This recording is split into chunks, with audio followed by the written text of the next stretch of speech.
75% of the ICD-9 codes are going to map to an ICD-10 code. Some of those, most of those, are going to have a slight change in the definition of the code, and I'm going to show you an example of that. But we're going to be able to do that pretty easily for about a quarter of the codes. But what about the other 75,000 codes? How are we going to do that? So mapping may not, simply because we're, serving so many more codes. Mapping may not find you the exact code, but it's going to get you into the right section of the book, particularly if we're able to then type in just a few letters and see the list of the more specific codes, and the increased number of codes for ICD-10.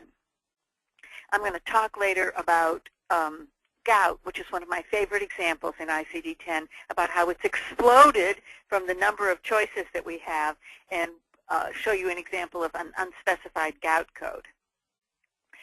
Unspecified ICD-9 codes can only map to an unspecified ICD-10 code.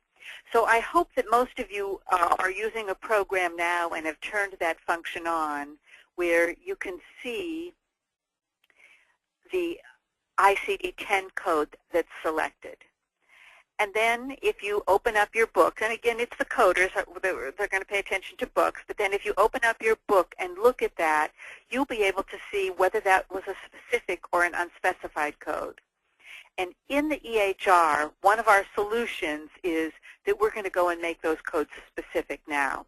But as much as possible, we want to just keep in mind that if it's unspecified in ICD-9, it's not going to get any more specific in ICD-10.